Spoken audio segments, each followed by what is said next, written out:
Hello, welcome to Scott's Views. This is a very short video discussing my latest book that I've got out called Gulag Caledonia.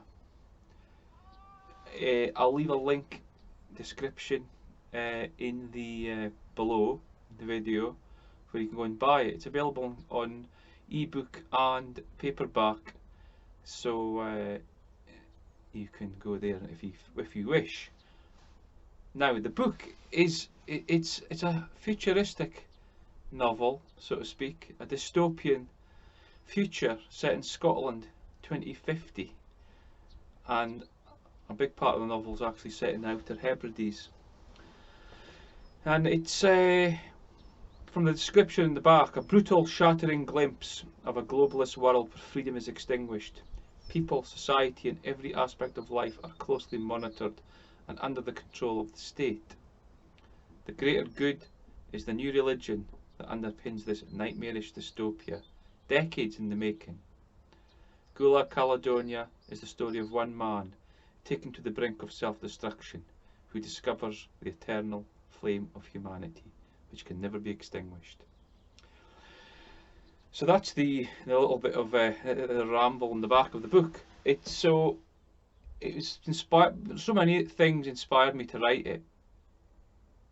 So, well, one thing was I started writing it actually before COVID-19 thing happened. So it was quite surprising how speedily things were moving on, because what I was writing about in the book were kind of a lot of the stuff that's talked about regarding Agenda 21 and 2030 and how they see the future, and the WEF, World Economic Forum, predictions of you'll own nothing, be happy, eating grubs, etc, etc, biosecurity state. But and I suppose that it's quite a religious, spiritual book with a lot of things about Christianity in it. Of course, in 2050, religion, Christianity is pretty much obliterated. So, I'll just read you a little bit from the book. It's from the preface.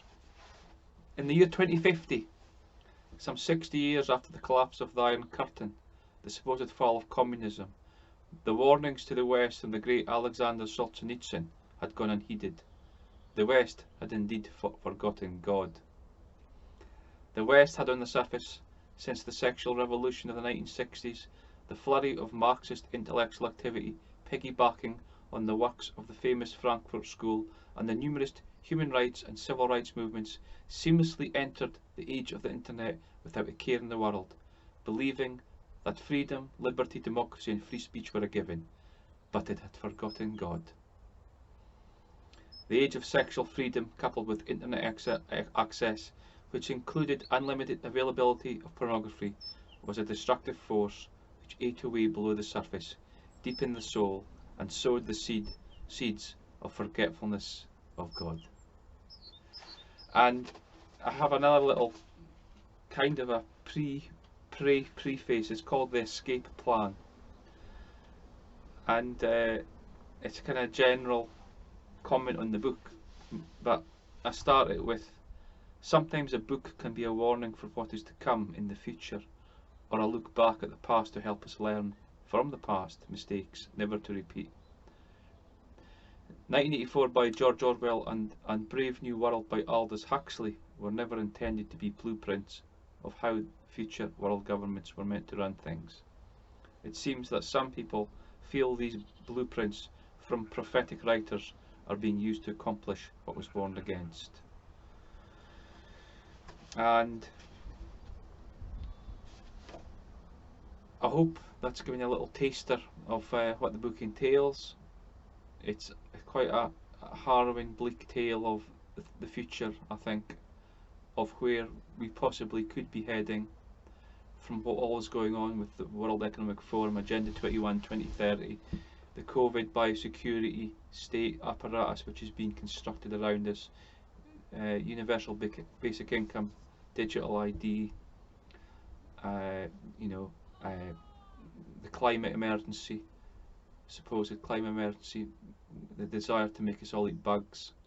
All these kind of elements are in it and condensed in how I see the future in 2050.